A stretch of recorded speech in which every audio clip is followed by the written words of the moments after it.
Hey, what's going on, guys? Welcome back to the GM. It is your guy, Boulanger. Up next, do the Ravens have one of the worst offensive lines in the league? Let's talk.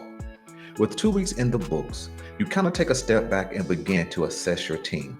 No matter what the record is, 2-0, 1-1, or 0-2, you want to really just take a look. Week number 1, the Baltimore Ravens go up against the Buffalo Bills, perform well based on the scoreboard, putting up 40 points. And some things I think got overshadowed because the defense was so bad. You forget to kind of take a look at what the offense did and didn't do, right? On paper, stat line, really good. Almost 500 yards in total offense, 230 plus on the ground, over 200 in the pass, right?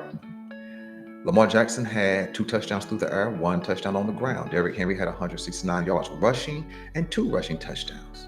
Everything looks good, right?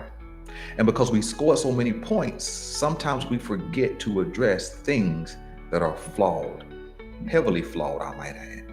So we come into week number 2, got out of Buffalo with a loss, but we come into week number 2 at home and we put up 41 points, 34 of them offensively, 7 of them you can accredit to the defense. Nevertheless, you look at things a little bit different, right? The run game, under 50 yards. Derrick Henry, under 25 yards rushing. Okay? But Lamar Jackson got it done in the pass game, 4 passing touchdowns, 225 yards, an excellent passer rating, all those kind of things. And so sometimes you begin to just chalk it up as, hey, we got the win. But one of the key factors that is going to lead to or take away from the Baltimore Ravens' ability to win the Super Bowl is the O-line. And it's an O-line that we've been concerned about, some of us, I might add, for a long time. We understood that we needed to bring back Ronnie Stanley, and we did. We knew that Andrew Voorhees was going to be coming into his 3rd season, finally healthy, and he did. Tyler Linderbaum is believed to be excellent. Daniel Falele, we know, heavily flawed. And Roger Rosengarten had a solid rookie season. We figured he would double down on performance in year number 2. In week number 1, the right side of the offensive line wasn't that great. All right.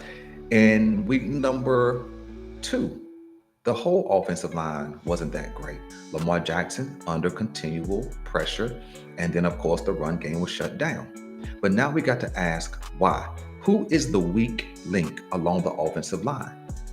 Well, surprise, surprise, Andrew Voorhees, a guy who I said in the offseason has no proof that he is a quality guard in this league.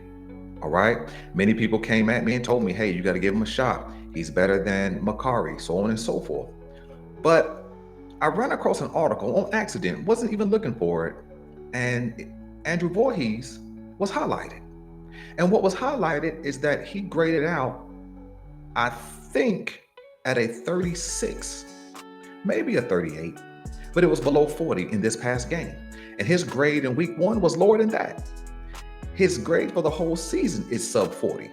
Whether it's run game, pass game, he's a sub 40 offensive guard.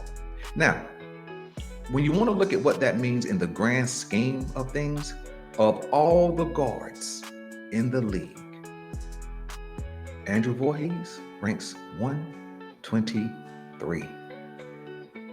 That's pretty bad.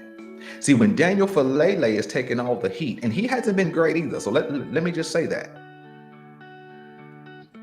But Voorhees has been worse. Think about what I'm going to say.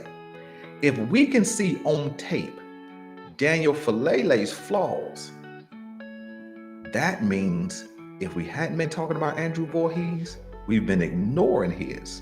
But he's been worse in performance than even Daniel Falele. So what do we do with that? My answer, nothing. Because there's nothing you can do at this point. There's nothing you can do. Unless you're going to trot Ben Cleveland out there or give Ben Cleveland a real shot in practice to outperform Voorhees, there's nothing we're going to be able to do. He's going to have to get better on the fly. Granted, he does not have a lot of experience as a starter in the league. He started, I think, the first 2 or 3 games last year, then he gets hurt. And he never was able to recapture his starting job from Patrick McCarry. So this season would be his first opportunity to just have the job and hold on to it. And he's not doing that great of a job. You see, the offensive line is like a chain, right? And it's only going to be as strong as its weakest link. And although we knew Daniel Faalele was a weak link, Andrew Voorhees sounds like maybe a broken link. Now, I know you may be saying, Belanger, give him a shot just 2 weeks in. I'm not in the business of giving shots. We have a Super Bowl window that's open. And the offensive line is one of the main components of being able to win. When you look at the undefeated teams, they have great offensive lines. Philadelphia, Buffalo, Green Bay, Tampa. What do they have in common? And you could even include the Rams, a really good offensive line. You could even go grab the Colts, a really good offensive line.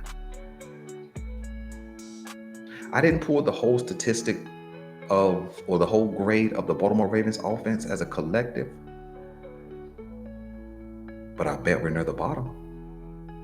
And it's just based on Lamar Jackson's ability to escape the rush. As we've seen, he's had to put on the cape a couple of different times to avoid sacks. And we understand by now that play, especially if that's what we rely on, will not win a championship. So I'm tossing it to you guys, specifically you guys who are an advocate, pounded the table that Voorhees was going to be the guy. What do we do with that? Everybody highlighted how bad Faalele was. But nobody's talking about Andrew Voorhees. But I am. So listen, until next time, I'm out.